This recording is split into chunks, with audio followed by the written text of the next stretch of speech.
안녕하세요. 이철민 목사입니다. 오늘은 누가복음 20장을 볼 터인데 지난 부활주의를 지내고 나서 이제 다시 진도를 나가게 되어집니다. 그런데 누가복음 20장을 보면서 느끼는 것은 누가복음 19장의 연속성이다. 물론 그 예수님이 예루살렘에 입성하고 난 다음에 일어난 일들이 계속 기록되어지기 때문에 그리고 연속성으로 보고서 우리가 봐야 됩니다. 그러면 누가복음 19장 41절에서 보면은 예수님께서 그 성에 가까이 오사 우셨습니다. 예수님이 우셨는데 왜 그런가? 이거는 예수님께서 정말 그 안타까운 입장에서 그렇게 우신 것입니다. 그러니까 예루살렘의 운명을 생각해 볼 때에 눈물을 흘리지 않을 수가 없다 이 말입니다. 예수님께서는 공의로운 자가 되셔서 너 잘못했으니까 벌 받아 이게 아니라 우리가 항상 하나님의 공의를 생각하기 전에 먼저 또 생각해야 되는 것이 이것이 하나님의 공의라면 여기에는 하나님의 사랑이 있단 말이에요. 그렇기 때문에 십자가와 부활이 있는 거예요. 그래서 공의로 말미암아 십자가에 못 박혀 지셨다고 생각하지만은 하나님의 사랑이 없이 그 십자가를 지지는 않았을 것입니다. 그래서 항상 그 하나님의 공의를 생각하면서 그 배후에는 하나님의 사랑이 드리워져 있다는 것을 생각해 보셔야 됩니다.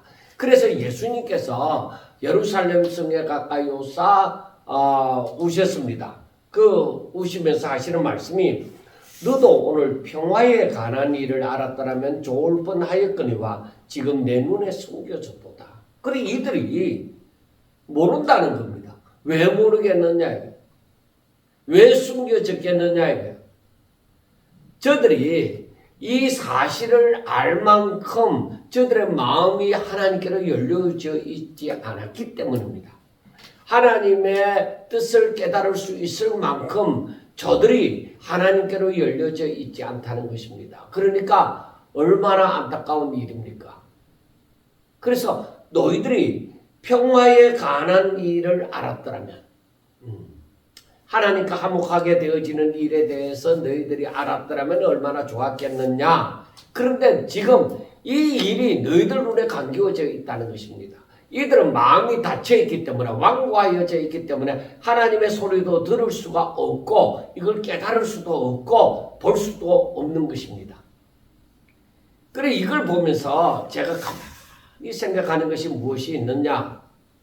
그러면 오늘날에 하나님께서는 분명히 이 예수님 당시에 유대인들이 알았어야만 했던 말씀, 구약시대 선지자들로 말미암아 주어진 그 말씀을 알고 깨달아야 했던 것처럼 오늘날에 우리도 예수님이나 그 제자들이 전하여 준 그 말씀을 우리는 분명히 듣고서 이 종말에 관한 징조를 보고서 이때가 어느 때쯤인지 우리가 어떻게 살아야 되는지 그 하나님의 뜻을 올바로 깨달았더라면 얼마나 좋겠느냐 하는 것입니다. 분명히 예수님께서는 말씀을 하셨습니다. 이때가 어느 때와 같다고요? 노아의 때와 같다. 그리고 롯의 때와 같다.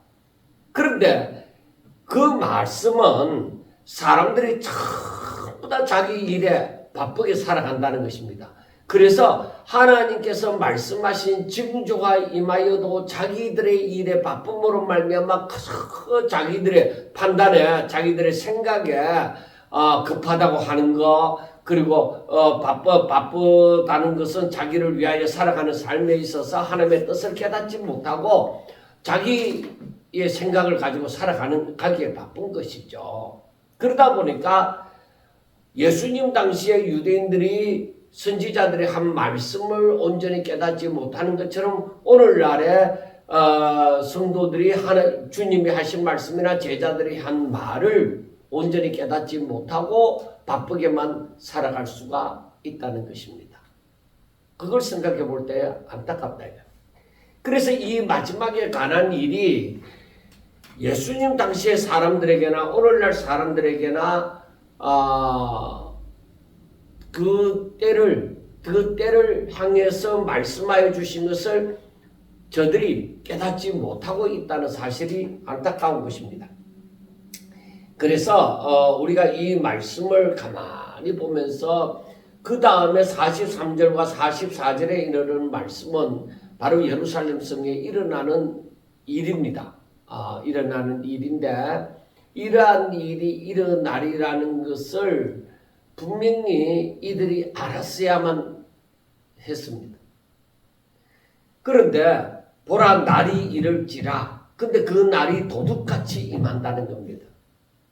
그래서 사람들이 이 재앙의 날을, 이 심판의 날을 사람들이 알지 못하고 그날을 맞이하게 될 것이라는 것을 생각을 해볼 수가 있습니다.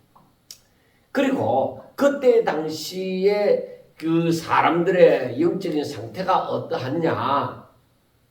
저들은 다 자기 중심으로 자기 그 욕심을 채우기 위하여서 살아가는데 그것이 성전 안에까지 들어왔다는 것을 우리가 19장 마지막 부분을 통해서 살펴볼 수가 있습니다. 그래서 누가복음 19장에서는 예루살렘 성으로 나귀를 타고 입성하시는 예수님에서부터 시작을 하게 되어지죠. 그래서 이것은 왕으로서의 그 근위의 공적인 선언이고 20장에서는 그 선언된 그 근위가 본격적으로 사람들로부터 시험과 도전을 받게 되어지는 부분이 바로 20장에서 나와집니다. 그래서 20장의 그 사건은 여러 가지 사건이 그러니까 예수님의 근위에 대한 논쟁이 있고 그 다음에 악한 농부에 대한 비유가 있고 세금에 대한 논쟁이 있고 부활에 대한 또 논쟁이 있고 그리고 예수님의 신분에 대한 논쟁이 있고 예수님이 서기관과의 교제에 대해서 경고해 주는 말씀이 있습니다. 그런데 이 말씀들이 전부 다 뭐요? 그 당시에 사람들이 무지함을 나타내기도 하지만은 저들이 무지함으로 말미암아서 어떻게 합니까? 예수님을 대적하는 거예요.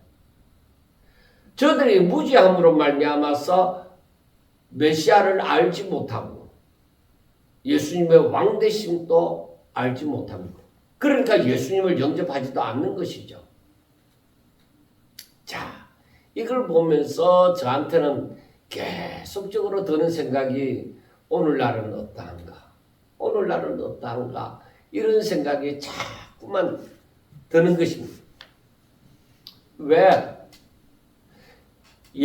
노아의 때, 롯의 때뿐만 아니라 이 예수님 당시에 예수님께서 예루살렘에 입성해서 이제 십자가를 향하여 가고 부활을 향하여 가는 그 막바지에 있는 그 시점, 그 한 주간 동안은 우리가 고난 주간이라고 하잖아요. 그런데 그 주간을 이렇게 보내면서 마지막에 바로 우리 예수님이 재림하실 때도 이와 같을 것이다 이 말입니다. 그러니까 영적 상태가 허감과 같다. 영적 상태가 허감과 같다. 그래서 우리가 성경을 보면서 항상 느끼는 게 무엇이냐면은 이 종말 때마다 모든 시대의 종말 때마다 흑암과 같다는 것을 알 수가 있습니다. 흑암과 같다. 시대의 종말마다 흑암과 같다. 그러면은 흑암에서는 저들이 길을 모른다. 길을 찾지 못합니다. 길을 모르는 거예요. 흑암 상태에서. 그런데 이 흑암 상태에서 사람들이 다 살아가는 거예요. 그러니까 흑암 상태에서는 뭐야? 사람들이 사단의 배후에 사단의 조종을 받아서 사단의 종이 되어져서 전부 다 살아가는 거예요. 흑암 가운데서 살아가는 거예요. 그래서 이 시대에 필요한 것이 무엇이냐? 바로 창세기 1장에서도 나오는 것처럼 처음에 뭐야? 빛이 있어요. 흑암에 필요한 것은 빛입니다. 빛. 그런데 진정한 빛은 무엇이냐? 진정한 빛은 사람들 빛이 되신 것은 예수님이에요. 예수님. 그래서 예수님께서 나는 길이요 진리요 생명이다 하고 말씀을 합니다. 그래 빛이신 예수님으로 말미암지 않고는 아버지께로 온 자가 없느니라 하고 말씀을 합니다. 그래서 우리가 이 예수님이 십자가의 길을 향하여 가면서 이 십자가의 길을 걸어가는데 이 십자가의 길은 뭐요? 하나님의 뜻입니다. 하나님의 뜻입니다. 여기에서 누가 선하게 쓰임을 받고 누가 악하게 쓰임을 받느냐. 이게 중요한 거예요. 십자가의 길을 걸어가는 데 있어서 전부 다 사람들이 뭐예요? 악하게 쓰임을 받는 거예요. 그래서 이들은 뭐예요? 넓은 길을 걸어가는 사람들입니다. 그러니까 여론을 따라서 그리고 무리를 지어서 움직이고 대세를 따라서 움직이는 것입니다. 그러면 예수님이 오실 때는 어떠하겠냐? 예수님 오실 때도 그렇죠. 그래서 예수님께서는 넓은 길로 가지 말고 좁은 길을 걸어가라 하고 말씀을 하는 거예요. 그 좁고 협착한 길은 사람들이 찾지 않지만은 거기에는 하나님이 계시고 거기에는 바로 영생의 길이다. 그 길이 하나님이 기뻐하시는 길이라는 것입니다. 자, 그런데 이 십자가의 길을 걸어가고 이 하나님의 그 뜻이 이루어지게 되어지는 것은 바로 하나님을 대적하는 자들, 하나님의 뜻을 대적하는 자들이 있다. 이들이 누구냐? 이들이 누가 쓰임을 받느냐? 이때 유대의 종교 지도자들이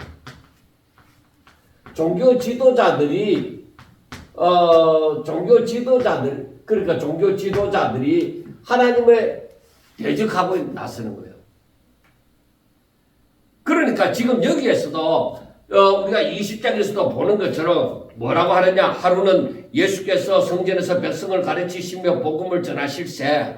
그리고 예수님께서는 그 성전 종막 운동을 하고 거기에서 날마다 이제 매일 성전에서 가르치십니다.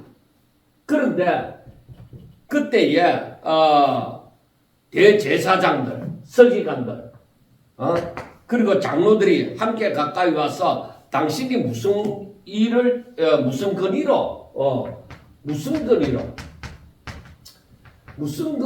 이런 일을 하느냐? 그리고 이 근의를 준 이가 누구냐?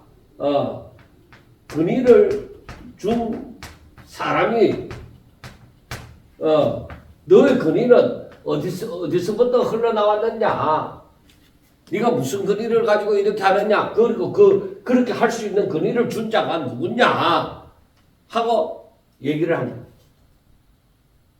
왜? 당시에 이 종교 지도자들, 그러니까 대제사장들과 서기관들이나 백성들의 장로들이 우리가 저에게 나사렛 예수에게 이런 권위를 주지 않았는데 이 성전에 돌아서 이렇게 하고 있다.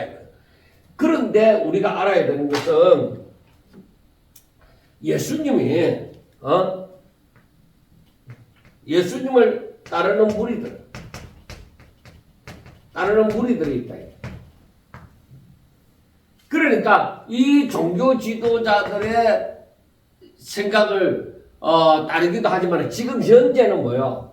예수님을 따르는 무리들이 있어요. 그러니까 호산나 다윗의 자손 이여 찬송하리로다 주의 이름으로 오시는 이여 하고 찬양하면 따르잖아요. 당시에 예수님을 따르는 그런 무리들이 있었습니다. 제자들이라고 말하는 그런 사람들도 있었습니다. 그러다 보니까 이 종교 지도자들이 함부로 예수님을 잡아 죽일 수가 없는 거예요. 그래서 네가 무슨 근의를 가지고 그렇게 하느냐? 네가 그 근의가 어디서 나왔는데? 하고 물었습니다. 이때에 예수님께서 하시는 말씀이 대답하여 이르시되 나도 한 말을 너희에게 물으리니 내게 말하라. 요한의 세례. 요한의 세례가 어디서부터 나왔느냐? 요한의 세례가 하늘로부터냐 사람으로부터냐 하고 얘기하라. 너희들은 어떻게 생각하느냐? 얘기를 하라고 얘기하는 거예요. 그 예수님께서 바로 저들에게 이 요한의 세례가 사람으로부터인지 하늘로부터인지 말을 하라고 얘기합니다. 왜냐? 왜 그러냐면은 예수님은 이 종교 지도자들의 그 마음을 중심을 아시고 계시기 때문입니다. 무엇이라고 할지라도 저들은 걸고 넘어질 것입니다. 이들은 뭘 떼붙여서라도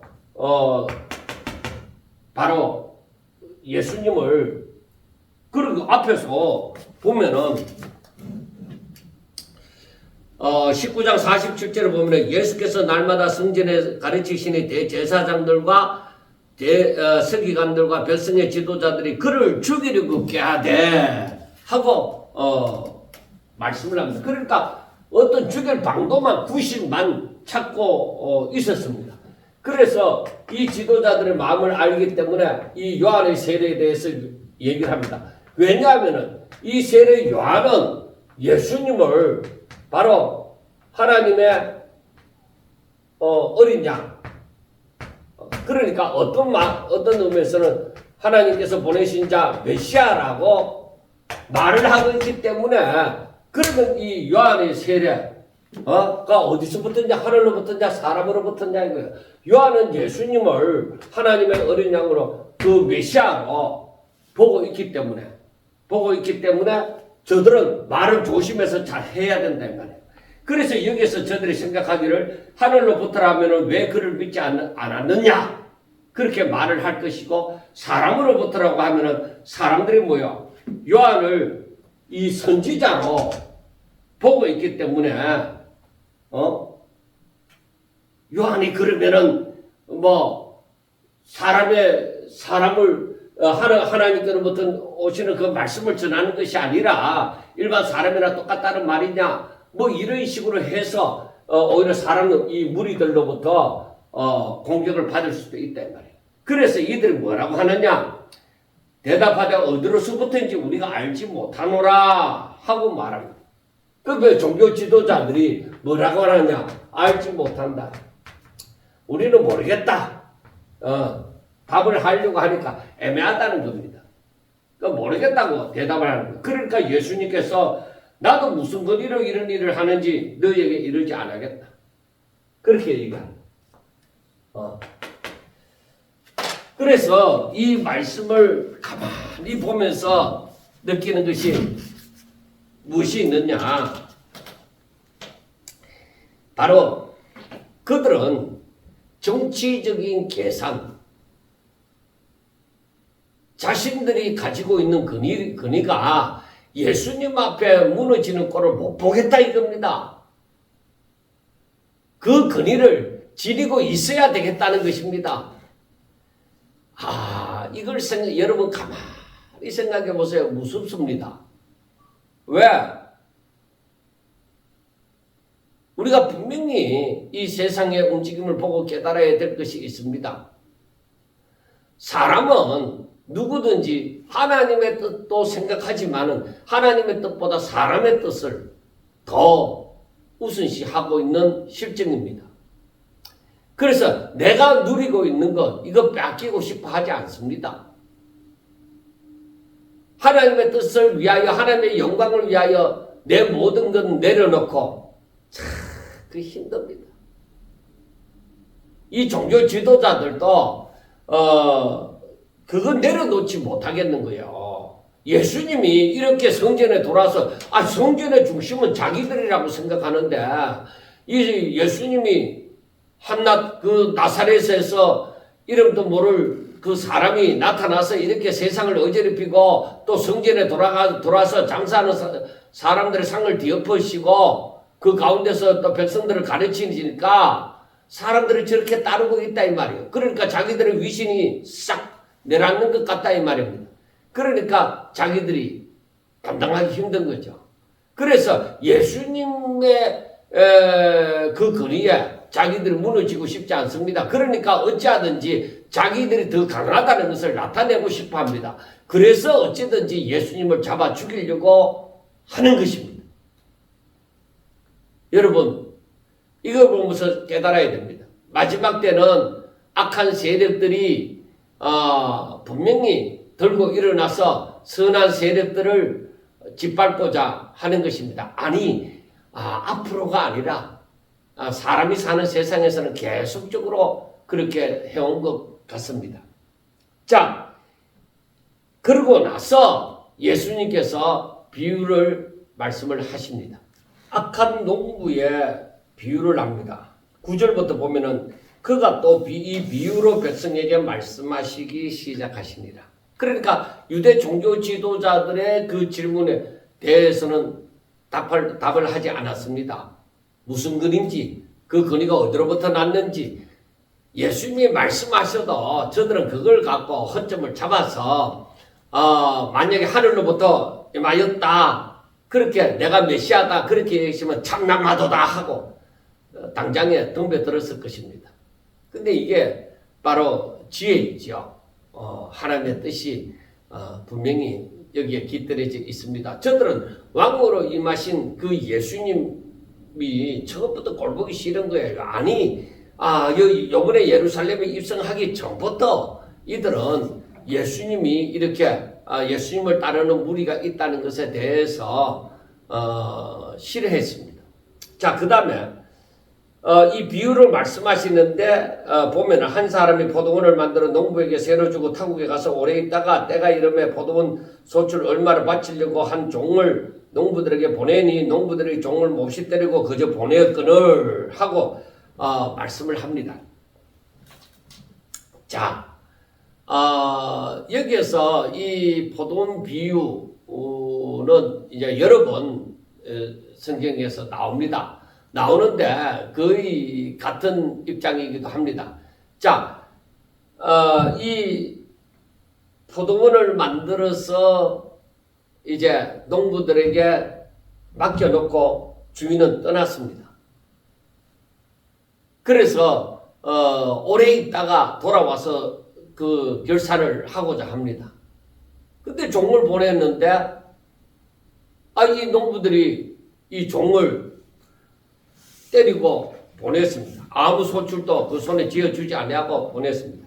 그래서 이 주인이 또 다른 종을 보냈습니다. 다른 종을 보냈는데 이 다른 종 또 때리고 그저 보냈습니다.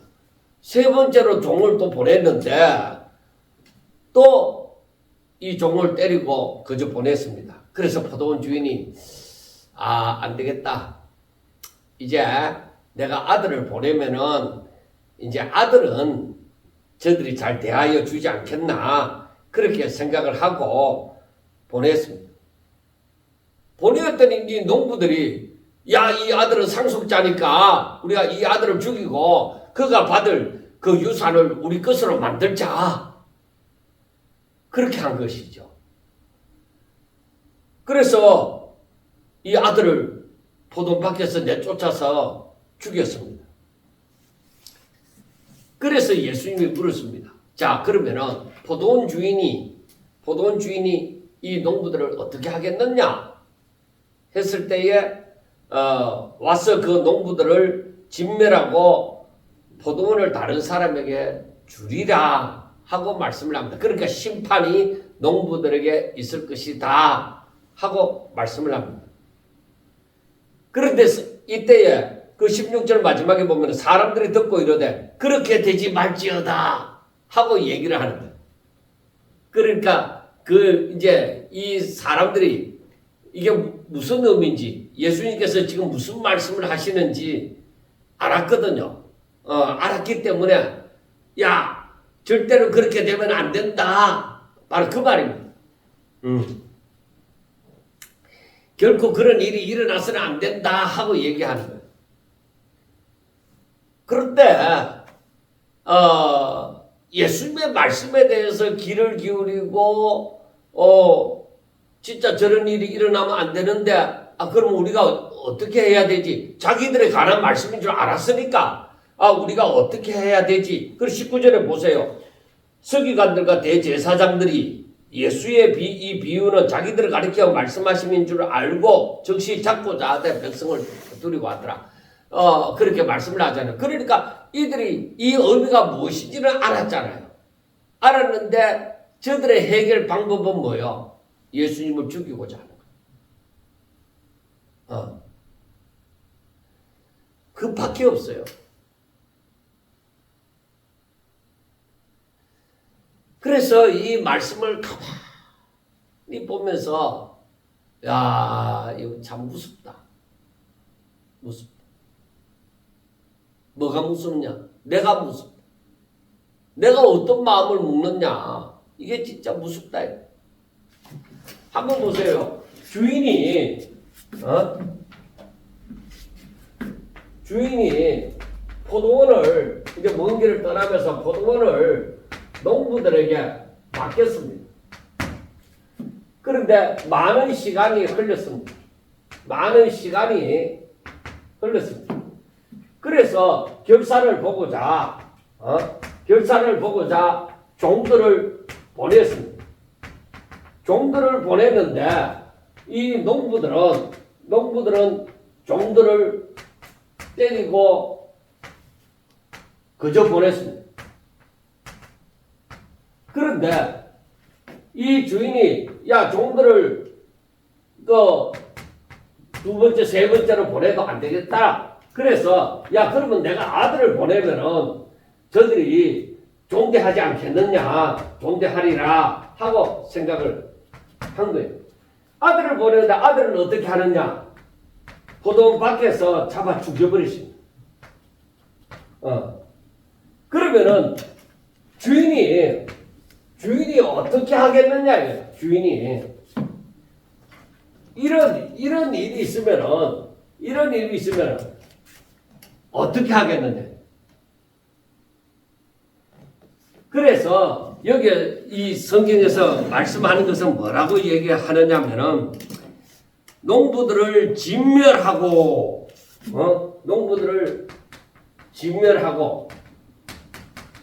포도원을 다른 사람에게 주리라.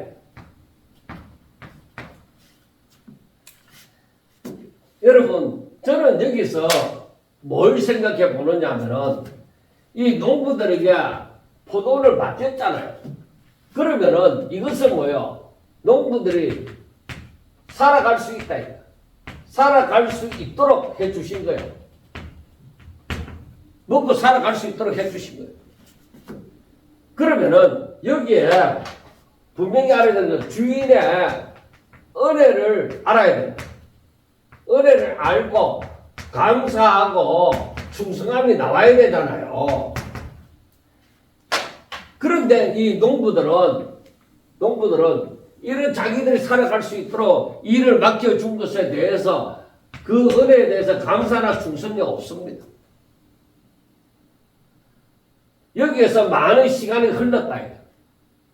저들에게 맡겨주고 충분히 저들이 먹고 살고 이제는 주인에게 감사할 수 있는 그런 때가 되어졌다. 그런데 저들이 이미 주인의 마음을 떠났다는 겁니다. 주인의 마음을 떠났다. 왜? 포도원을 오래 가지고 있다 보니까 어떻게 되어져요? 이 포도원을 자기 것으로 착각을 합니다. 그리고 포도원을 자기가 차지하려고 하는 욕심이 생깁니다. 내가 늘 누리고 있다 보니까 주인을 떠나서 생활하다 보니까 욕심이 생기는 거예요. 그러니까 이 종들이 왔을 때야, 그리고 아들이 왔을 때야 받아들일 수가 없다. 그러니까 이것은 어떤 의미에서는 그 자신의 그 욕심, 그리고 그 착각, 그것 때문에 바로 사람들이 악하여져. 농부들이 악하여지는. 감사. 그래서 우리는 항상 하나님의 은혜에 대해서 감사하면서 하나님께 찬양하는 삶을 살아야 돼요. 하나님의 은혜를 기억하는 자가 되어져야 돼요. 그렇지 않으면 이와 같이 되는 거예요. 악하여지고. 그러면은 결과는 어떻게 되잖아. 결과는 그들에게 심판이 임하는 거죠. 이러한 심판이 임하게 되어진다. 그래서 우리는 이걸 보고서 생각을 해야만 됩니다.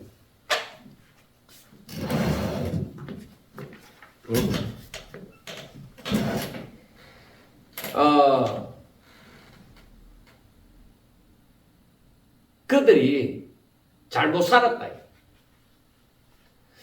자, 그러면은 우리가 뭐 몇 살까지 살았든지 간에 각자의 나이대로 살았습니다. 살았고 하나님을 언제부터 알았든지 간에 하나님에 대해서 생각하기 시작했습니다.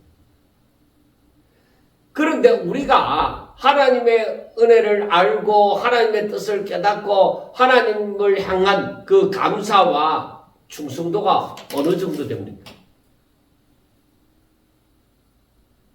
내가 하나님의 은혜 가운데 살면서도 하나님을 잊어버리며 살아가고 있습니까? 그러면은 주의 재림이 도적같이 임하는 거예요. 그렇게 되어지면은 하나님의 뜻을 향하여서 대적하게 되어지는 거예요. 왜? 내가 먼저니까. 하나님보다 내가 먼저다. 종교 지도자들이 성경을 모르느냐. 누구보다도 오히려 성경을 알죠. 그런데 저들이 왜 이렇게 되느냐. 그것은 바로 하나님의 은혜를 생각하지 아니하고 하나님 중심으로 살지 아니하고 나를 중심으로 살기 때문에 그렇게 된 거예요. 노아 시대나 롯의 시대도 마찬가지입니다. 사람들이 전부 다 바쁘게 살아가잖아요. 하나님 때문에 바쁩니까? 아니요. 나 때문에 바쁜 거예요. 사랑하는 여러분, 여러분은 뭐 때문에 바쁘게 살아갑니까? 하나님의 은혜에 대해서 감사하며 충성하느라고 바쁩니까? 아니면은 내가 이 땅에서 잘 먹고 잘 살려고 내 것 만들려고 그렇게 바쁩니까? 하나님의 명령이 내게 주어질 때에 내가 그 하나님의 명령은 등 뒤로 던지고 혹시 내 멋대로 살고 있지는 않습니까? 이 심각한 거예요. 자, 이 종교 지도자들이 예수님이 자기들에 대하여서 한 말인 줄로 알았습니다. 저들은 이 메시아에 대해서 외면을 했습니다. 잡아 죽이려고 했습니다. 그런데 그들에게는 심판이 있을 것입니다. 자, 그러면은 17절에 보면은 그들을 보시면 이르시되 그러면 기록된 바 건축자들의 버린 돌이 모퉁이의 머리 돌이 되었느니라 함이 어찌 믿냐? 무릇 이 돌 위에 떨어지는 자는 깨어지겠고 이 돌이 사람 위에 떨어지면 그를 가루로 만들어 흩으리라 하고 말씀을 합니다. 여러분, 내 마음이 하나님께로 열려져 있지 아니하고 내 마음이 완고하고 내 신앙이 내 믿음이 제대로 찾아볼 수가 없다고 하면은 분명히 그 사람은 자신을 중심으로 한 삶에 집착을 해 있을 것입니다. 그렇기 때문에 이 메시지가 주는 그 의미를 가만히 생각해 보면은 정말로 하나님의 은혜를 내가 잊어버리지 말자. 항상 무엇이든지 하나님을 생각하며 하나님의 뜻대로 살고자 하자. 그게 중요하다. 그렇지 않으면 당시의 종교 지도자들처럼 어떻게 해서든지 자기 욕심 채우려고 하고 자기 욕심을 채우려고 하다 보니까 하나님의 아들일지라도 내가 영접하지 못하고 내가 해야 될 일을 할 일을 제대로 감당하지 아니하고 오히려 무시하고 죽이고자 한다는 것을 생각해 볼 수가 있습니다. 자, 그 다음 19절을 보면은 서기관과 대제사장들이 예수님의 이 비유는 자기들을 가리켜 말씀하신 줄 알고 즉시 잡고자 하되 백성을 두려워했더라. 저들은 하나님 두려워하지 않고 사람 두려워해요.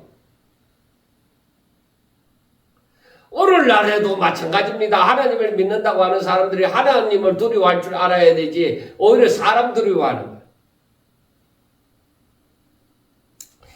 그래서 이들이 20절에 보면 이에 그들이 엿보다가 예수를 총독에 다스리니까 건세 아래에 넘기려 하여 정탐들을 보내어 그들을 스스로 의인인 채 하며 예수의 말을 책잡게 하니 그들이 물어 이르되 선생님이여 우리가 아노니 당신은 바로 말씀하시고 가르치시며 사람을 외모로 취하지 아니하시고 오직 진리로서 하나님의 도를 가르치시나이다. 엄청 하나님을 사랑하는 자처럼 하나님의 뜻대로 사는 자처럼 말을 합니다. 그런데 그 속에 가시가 숨어져 있는 것이죠. 그 속에 독이 있는 것이죠. 그렇게 말을 해놓고는 우리가 가이사에게 세를 바치는 것이 옳으니까 옳지 않으니까. 그래 그 말도 바치라 하면 백성들의 원성을 사는 거고 바치지 않아도 된다고 하면 로마 정부를 향해서 도전하는 것이 되어지잖아요.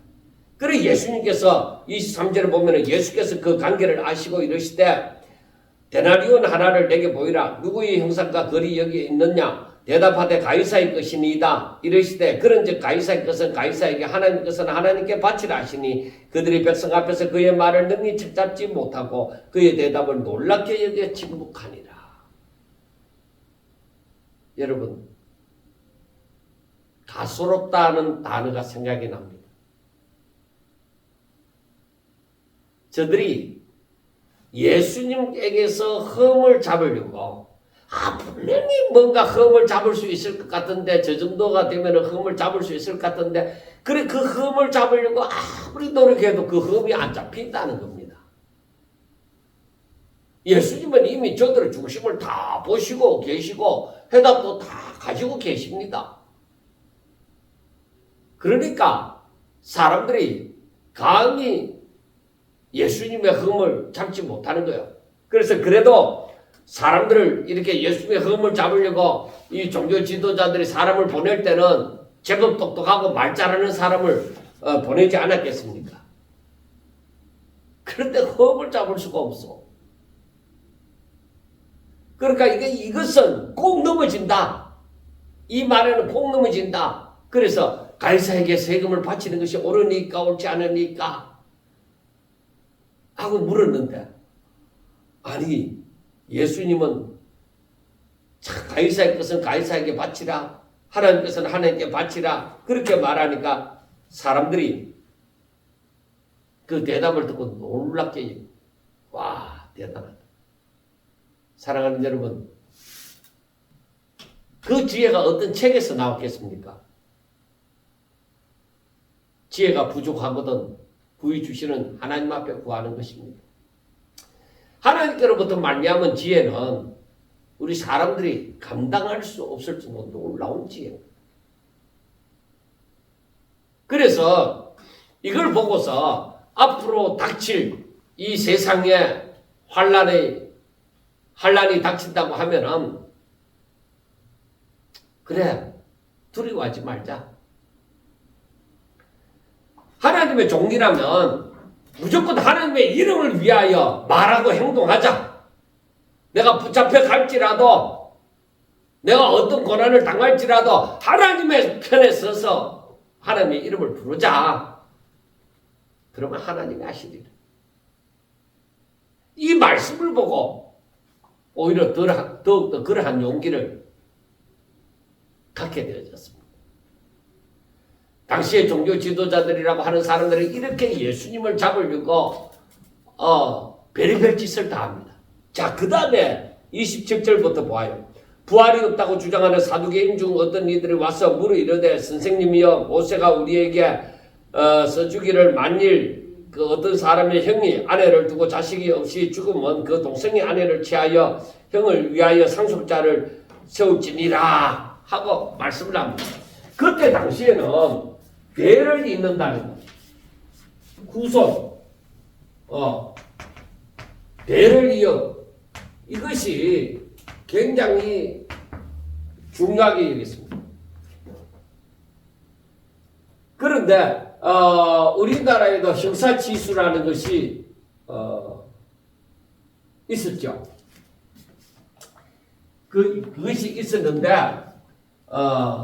형사치수가 제가 갑자기 이름을 잊어버렸습니다. 그러니까 아들이 7이 있다. 7 아들. 그래서 형으로부터 시작하여서 이 막내까지 이르러서 이 형에게 있었던 형수가 이 모두의 아내가 되어졌으면, 자, 부활이 있다고 하면, 부활이 있으면 어떻게 되겠느냐 하는 것입니다. 나중에 누구의 아내가 되겠느냐 하는 것입니다. 그래, 왜냐하면은 이것은 사두개인들은 자기들은 부활이 없다고 얘기를 하거든요. 그런데 바리새인들은 부활이 있다고 얘기하거든요. 그러니까 이걸 갖고 걸고 넘어지는 거야. 어느 한쪽에는 걸리겠지. 그래서 이 사람들의 생각에 분명히 어느 한쪽은 걸리겠지 하고 사두개인들이 나가서 예수님에게 앞으로 이렇게 되면은 부활하면은 누구의 아내가 되겠습니까? 하고 물었습니다. 자, 그런데 예수님께서 하시는 말씀이 우리가 한번 봅시다. 예수님께서 하시는 말씀은 34절입니다. 이 세상의 자녀들은 장가도 가고 시집도 가되 저 세상과 죽은 자 가운데서 부활함을 얻기에 합당히 여김을 받은 자들은 장가도 안 가고 시집 가는 일도 없다. 누구의 아내가 되는 일도 없다. 그렇게 말씀을 하고 그들은 다시 죽을 수도 없나니 이는 천사와 동등여 부활의 자녀로서 하나님의 자녀임이라 하고 말씀을 합니다. 그리고 죽은 자가 살아난다는 것은 모세도 가시들기에 가난거리에서 주를 아브라함의 하나님의 이삭의 하나님의 야곱의 하나님이라 칭하였나니 하나님은 죽은 자의 하나님이 아니요 살아있는 자의 하나님이시라. 하나님에게는 모든 사람이 살아있느니라 하고 말씀을 합니다. 자, 그러니까 우리가 평상시에 하는 말 가운데서 알아야 되죠. 지금 이 땅에서 내 남편이고 내 아내다, 내 자식이다. 천국 가면 내 아내가 될까요? 내 남편이 될까요? 이 말씀을 보라고. 천국 가면 내 아내가 되고 내 남편이 됩니까? 아니잖아요. 그러니까 우리가 성경적인 생각을 하자고. 그래서 우리가 이 땅에서 남편과 아내가 되어지면 서로가 하나가 되어져서 오직 하나님의 뜻을 위하여서 힘을 합하고 노력해서 하나님의 영광을 위하여 살도록 하는 거예요. 하늘나라 갔어도 아내가 되고 남편이 되는 거 아닙니다. 우리가 그것을 아셔야 됩니다.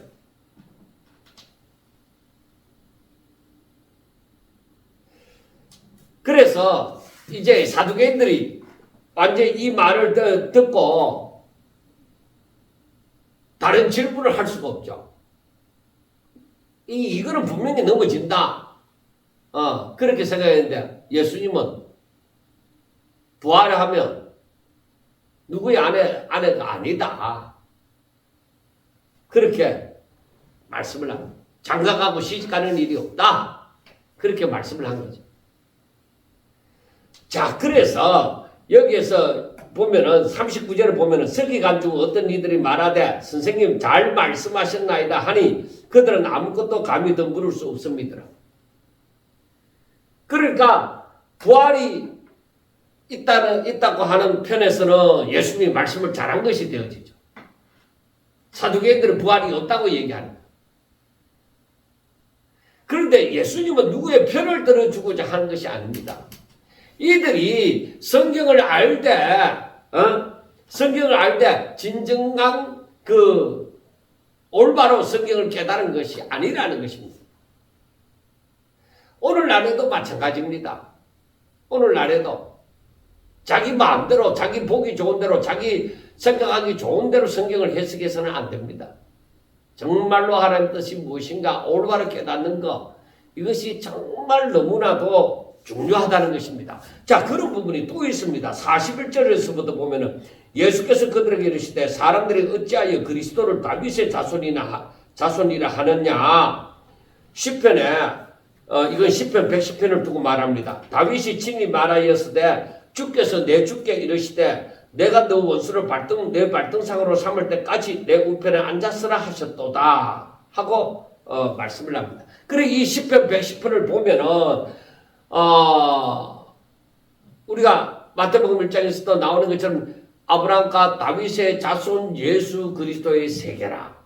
아브라함과 다윗의 자손 예수 그리스도의 세계라. 그런데 그래 다윗의 후손으로 예수님이 오셨단 말이에요.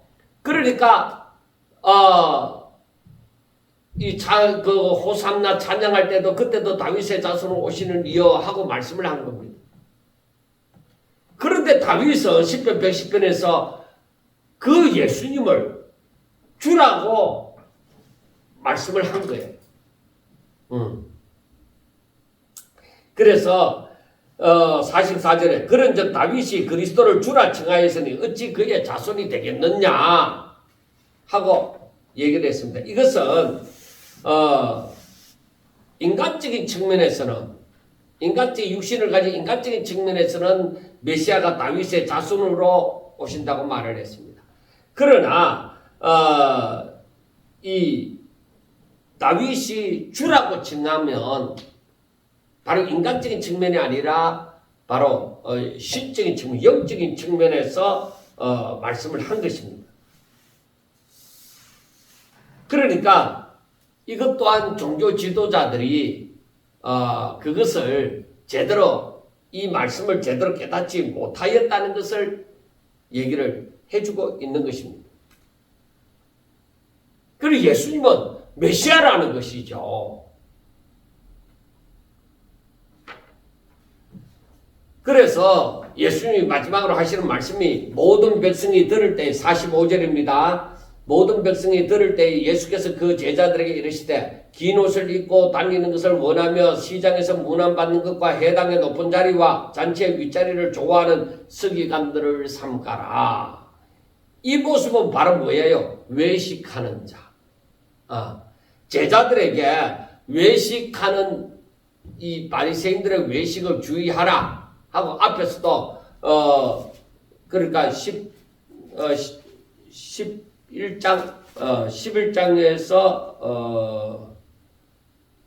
11장이 아니라 그 후에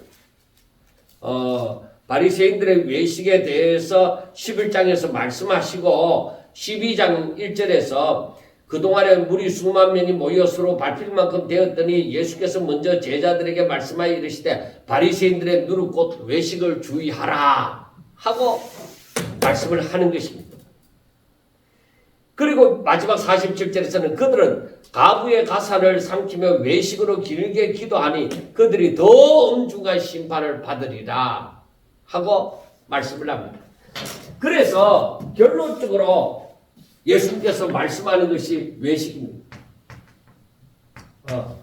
신앙생활을 우리가 다시금 얘기하면은 신앙생활을 외식적으로 하지 말라 이 말이에요.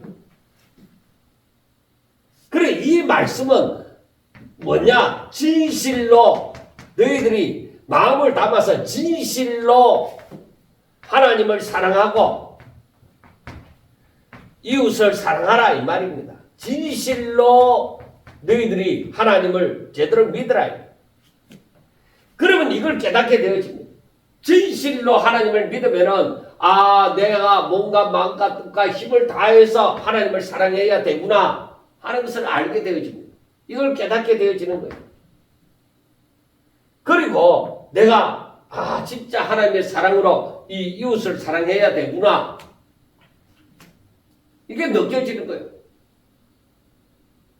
그 선한 사마리아에 있는 비유에서도 그렇게 되는 거예요.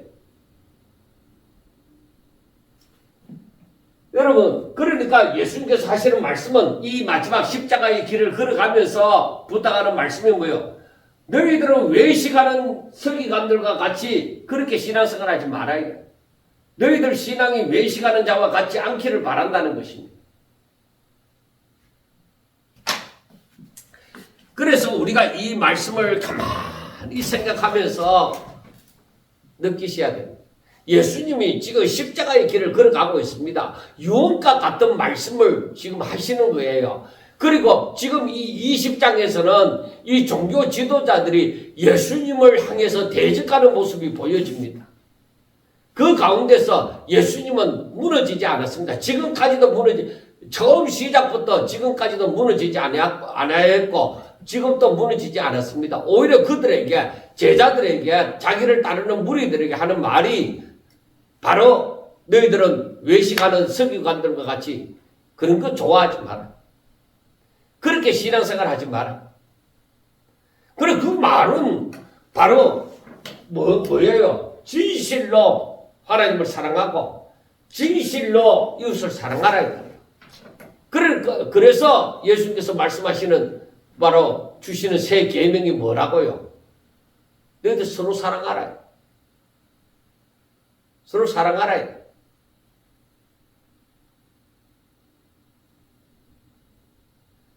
우리가 다음에 21장에 가서도 보지만은 예수님은 이제 마지막 십자가를 짊어지는 그 길을 가면서 지금 이 주옥 같은 말씀들을 해주시는 거예요. 그리고 악한 자들은 뭐예요? 예수님을 십자가에 못 박기 위하여 더 악하여지는 것을 봅니다. 그래서 이 마지막에 지금 더욱더 우리가 이 주의 재림의 때를 향하여 가고 있는데 그러면 악한 사람들은 더 악하여지는 것을 보게 될 것입니다. 더 악하여지는 것 분명히 보게 될 것입니다. 그리고 선한 자들은 더욱더 말씀을 중심으로 살려고 힘쓰고 애쓰고 자신을 온전히 드리고자 하는 알곡과 가라지가 갈라지는 양상이 나타날 겁니다. 사랑하는 여러분, 정말로 저의 마음은 요즘에 굉장히 심란합니다. 아니, 마음이 많이 아픕니다. 왜? 지금 이때가 우리나라도 지금 혼란의 시기를 겪고 있는데 그 어떤 혼란보다도 지금 종말의 징조가 그대로 나타나고 우리나라만 아니라 세계적으로 종말의 징조가 그대로 나타나고 있는 거야. 그런데 실체는 뭐예요? 보이지 않아. 왜? 배후에 실체가 있는데 그게 바로 사탄이에요. 그런데 사람들이 거기에 알지 못하고 거기에 종처럼 살아가고 있는 거예요. 그래서 이러한 때에 정말로 우리가 어떻게 해야 되는가? 여러분, 하나님의 말씀을 읽고 묵상하며 더욱더 이러한 때에 하나님을 더 사랑하기 위하여 내 자신을 온전히 드리기 위하여 힘쓰고 애씀이 필요한 거예요.